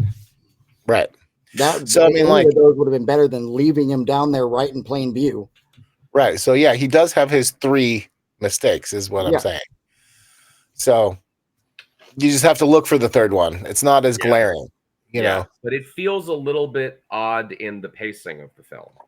Well, I mean, you still need it to, and I hate that we need it, but I think we do need it because it shows Cyrus willing to just kill his guys that he is supposedly on a team with, which makes him the villain in capital letters. But to right? be honest, we could have Cyrus kill anybody at any time to do that. Sure, but it's not as it wouldn't be as it wouldn't be an us versus them thing, right? In the case of us versus them, I will kill them to kill him, right? I will kill us to kill you. Instead of you pissed me off, I'm going to shoot you, because everybody in that plane is a horrifying murderer of some kind, right? So it wouldn't hit as hard, I don't think. But that's my 2 cents. I think you're right. I think that probably we need that, and It both may of them just be being better DA writing agents of and the all that scene, stuff. to be honest. It might just be Yeah, Yeah. like tighten up that dialogue. Don't make the Yeah. DEA agent so like hype to murder people. You know what I Yeah. mean? Straight up, Yeah. just freaks out and starts being like, "I'll get him! I'm gonna kill him!" Yeah. So, like, and I get that he's panicking, but he can But he panic still could have closer to the end of his training life. at the bare minimum. Right. Actually, the DEA goes through a lot more training than a lot of other cops, more or less. And it kind of felt like those videos where a guy goes with a katana at a police officer. You know what I mean? Yeah. Yeah. He didn't feel like a guy that knew what he was doing. And even if he was first day on the job, he would have had tons of training. So Right. It was SBC, suicide by convict, at that point. Yeah. you know, and like, yeah, so he could have been Exactly. better, but he didn't have to be that great, right? He could have just been a guy or whatever, but Mhm. I don't think he needed to like panic so hard so fast either. You And know, and also, plus he he looked looked so like shifty the whole time he was on screen. yeah, he He was looked like, like he was the guy who was bringing a you know bio disease weapon into Grand Central.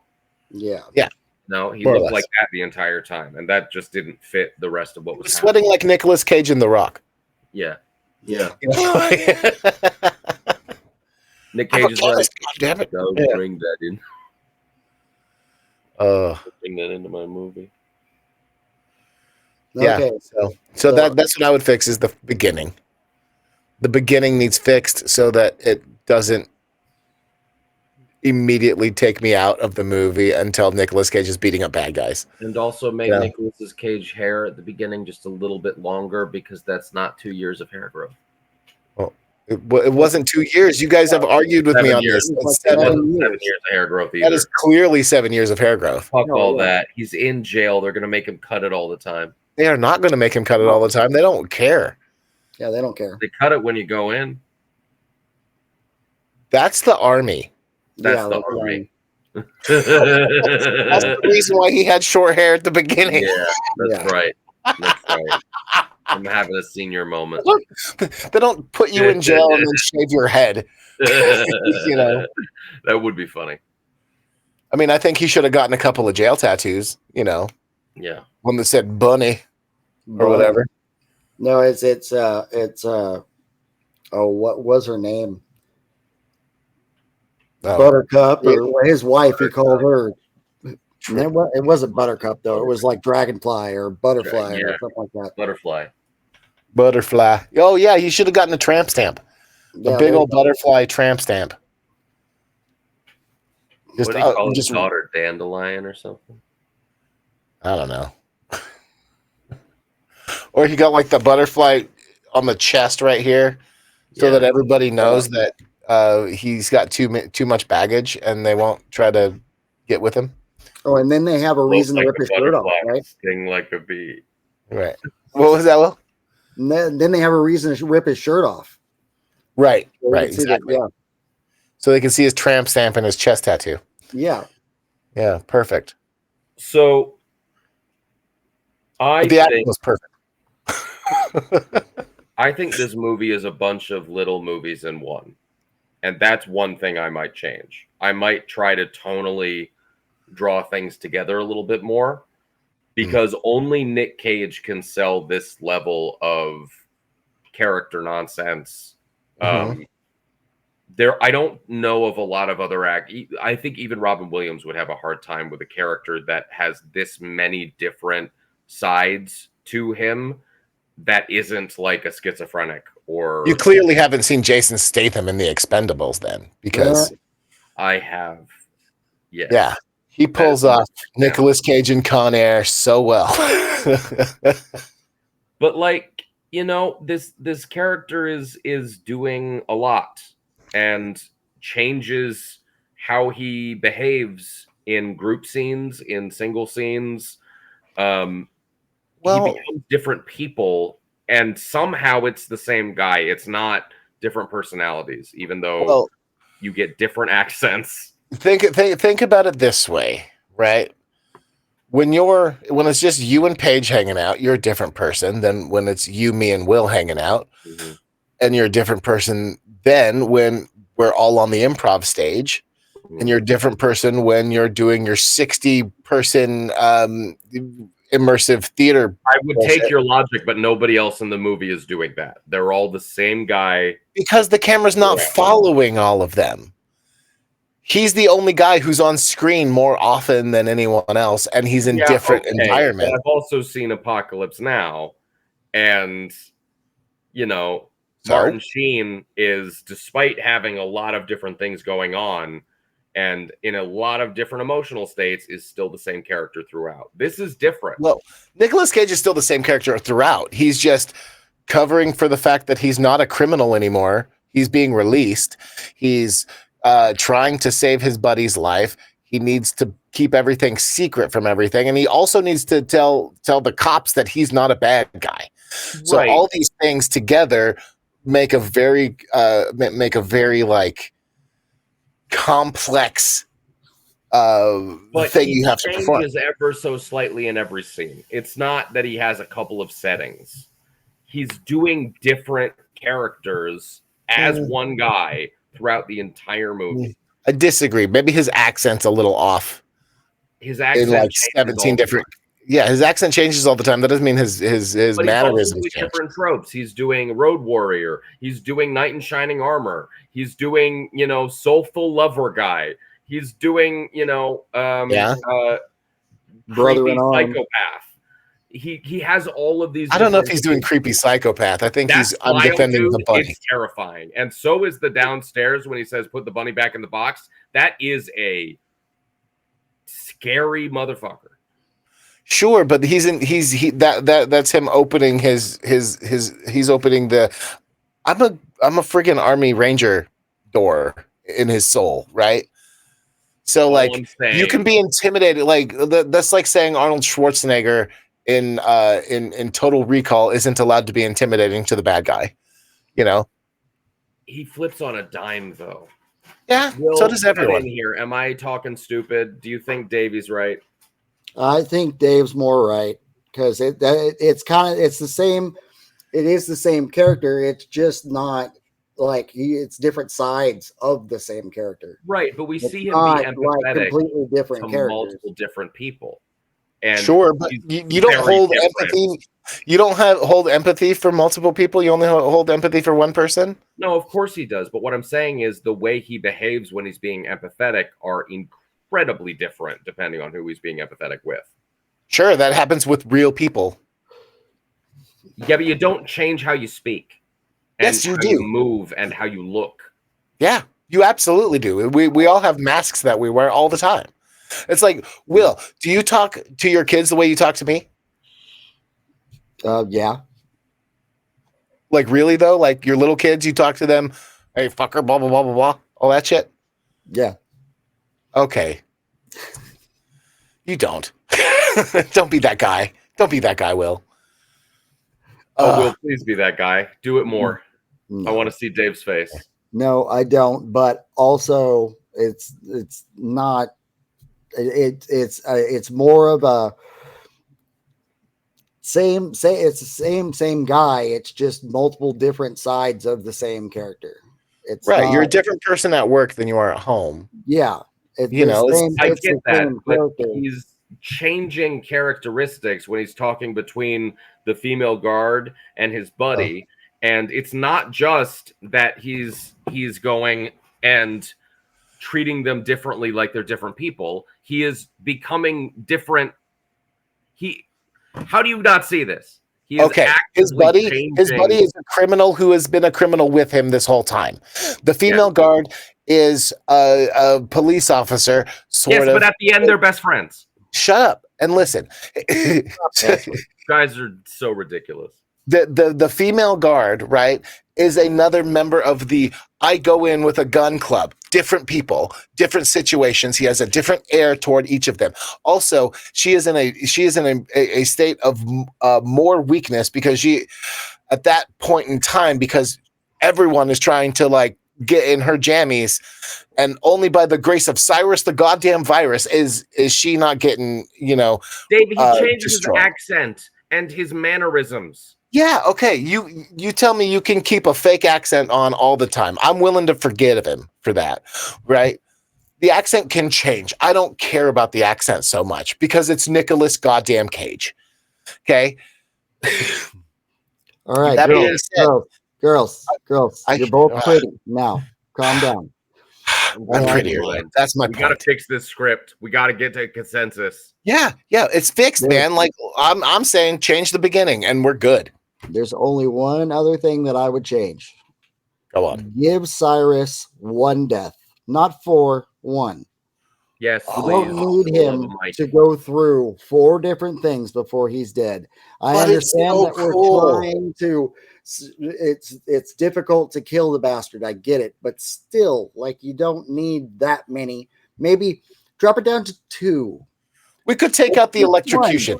I'll say let's take out the electrocution, and then it'll be fine. The fall, there's 4 of them there. He gets hit by the bridge and goes through the glass. Right, there's 1. He survives the fall. 2, while he gets electrocuted. 3, and then finally gets his head smashed up, and that's when we see the. You don't need that many. So you could conceivably think that him falling off of the thing and like landing onto the conveyor belt, like that sequence of him crashing through the glass and landing on a thing and then slowly moving his way this way. That's effectively one way to die. The electrocution is another one. Getting any cuts or anything through the glass? I'm willing to say Nicolas Cage can walk through a volley of bullets, get actually shot, and not change his facial expression. You guys, we're missing a huge thing here that we could have done. What's that? Is change the movie ever so slightly, and you mix the Nicolas Cage and oh no, don't do it now. Don't do it now, brain.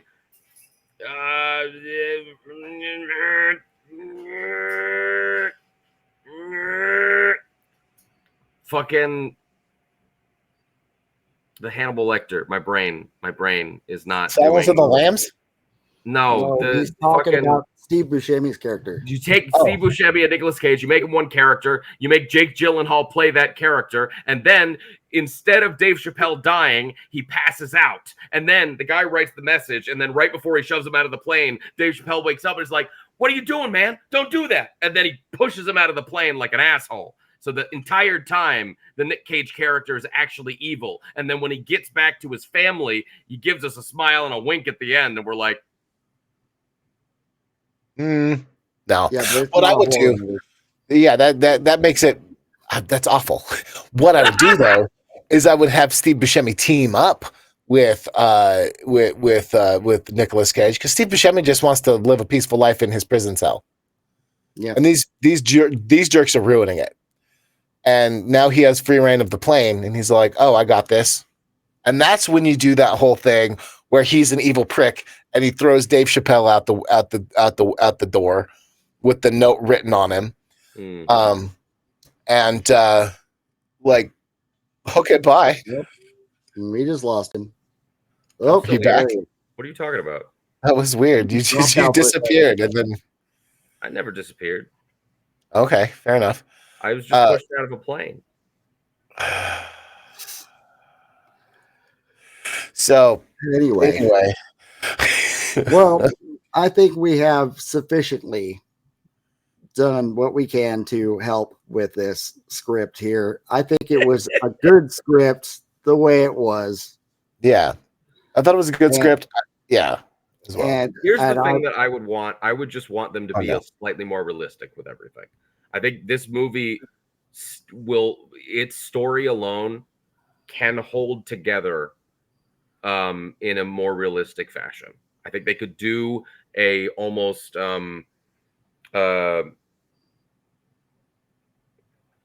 like Departed level of intrigue. It would make it a completely different movie, though, to do that. And I don't think that it needs that. I think it's a great 90s throwback movie. And I'm not sure we need to really fix too much of anything. Just a couple little tweaks, like we talked about. Nothing major. Yeah, like I said, it's a tall order fixing a Nicolas Cage movie. But I'm glad we did it because we got to argue about it. Like I'm not saying that all of my points are valid. I'm not saying that they're all right. But I'm the one who said them, so they are. So here's my problem. If we are fixing this script, we are fixing it for 2025. And you fellers left it exactly the same. Yeah, so it works. It works the same. It's just you just exchange radios for cell phones. And but you gotta do a new cast. No, you don't. Because they're You old put Nicolas characters. Cage in, and Yeah, instead, Nicolas Cage Cage can't be did. the same Nick Cage he was in '95. If you're doing this movie now, sure, you just gotta make him take- Nicolas Cage now, and his sentence was longer. Yeah, Instead of manslaughter, it's full murder, and then he gets exonerated something like 50 years later. Oh my And God! it's So you're a teenage saying we're gonna drama. get Then he Dave meets- Chappelle Then back he to gives die his, again? then he gives That's his what you're saying. 25-year-old daughter the bunny. You're gonna get Dave Chappelle back to die again. Yeah. You're gonna get Buscemi back. I'd pick to old have Dave that Chappelle out of conversation a with plane. girl as old Buscemi. yeah. So you're Steve just gonna Buscemi remake hasn't it with the aged a entire day since same cast. 1997. Have you looked at Steve I mean, Buscemi now? almost. Yeah. Yes, He looks exactly the same. It's No, he just doesn't. Boardwalk Empire in a mask. It's not a big deal. Yeah. You know, like Danny Trejo looks the same. Pretty much. I'm you know. calling it now, chat. These guys did not fix this script. The script is fixed. This script is fixed, and it's fine. That being said, you can put all sorts of new guys in there too, and you can have a Results may compelling, vary. more compelling. You can have more compelling side stories for sure. But what I'm saying is you make it old Nicolas Cage. You make the daughter 25 years old. I don't care if you recast Dave Chappelle or not. I'm willing to throw him out of a plane twice. I don't care. Yeah. Danny Trejo hasn't aged a day since 1997, and neither has Steve Buscemi. I am not Now- arguing that Steve Buscemi couldn't do it. I'm arguing that Steve Buscemi doesn't look the same. He looks basically the same. He's got a couple more wrinkles. It's not. He looks Yeah. better now. Well, there you go. So what's the issue? Now, Malkovich can be changed to somebody else. You could make him Vin Diesel. You could make him who's another good one that would really fit the bill. You take that guy who played Damien Dark from The Flash. That guy. Mm. Oh, yeah. Also, we haven't would work. talked about one of the goons in the movie at all. The Which Bradley goon? Cooper lookalike. You're gonna have to be more Cyrus. specific. Oh, the brains of the operation. The fucking not he's like the wavy haired blondish brunette guy that does stuff at the beginning of the movie and then everybody forgets about him. Well, there you go. That's exactly what that's his whole shtick. Yeah, He does I stuff would at the make beginning him and everybody Bradley forgets Cooper, about him. and Bradley Cooper would make the character more interesting. Yeah, make him Bradley Cooper, and then literally anybody else. Let's see, the Dave Chappelle character could be played by any other comedian. Oh my God, Kevin Hart. Kevin Hart. You could make him Kevin Hart. Yeah, absolutely. I would throw a little bit more comedy in there because it's going to be more goofy, Dave and Chappelle. shorter. Yeah. No, more Dave goofy. Chappelle wasn't goofy though. Well, Chappelle was Could we replace rail Hayes with rail Keanu thin Reeves? and tall, and Kevin Hart is yoked and short, and I think that's both fine. If we're gonna replace Cage, I know you guys don't want to, but would you do Keanu Reeves? Yeah, I mean Keanu Reeves could do it, but I mean this is a Cage role. Yeah, I just make it old Nicolas Cage. Like Not gonna look the same with the long hair. the only thing about this movie that is beyond reproach is Nicolas Cage. Okay, Yeah. I'm just going to point that out. I don't know how I feel about that. Well, I don't care how you feel about it. That is gospel, is what that is. Well, how is dare you true. not care about my feelings, Davey? Go fix Facts yourself. don't care about your feelings, Ari.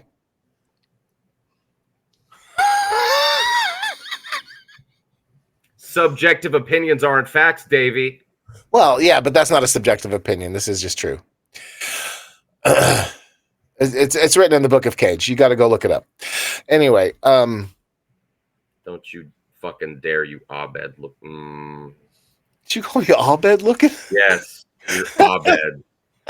All right. From Community. I'm with you. Yeah. Again, girls, you're pretty. Now, Thank you. I'm pretty. I think this has been a very good discussion. I think that we have done what we can to fix the script. Not much needed to be done, but I think this is about time we should think about wrapping up here. Sure. Well, I mean, we fixed what we could on it. Yep. So this And, is go ahead, Will. So boom, whatever we fixed. Boom, it's fixed. And just like playing The Trisha we're Yearwood on the way distracting. out or an exploding Corvette, we are heading out. You know, if you guys So- really want to watch a cool sequence, there's a movie called Arabian Nights, and there's a moment where one of the characters steals the actual film in the movie, at and literally just puts it in his pocket and runs off. And that's, I think, what we just did. Sweet. Yeah, let's do that. All right. I've been Dave. I've been Will. I'm someone.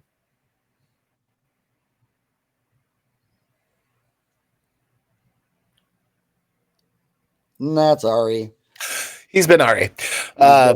Fully Ari. Yeah. 100% Ari. Okay. We'll see you And next time. bye, everybody. Bye.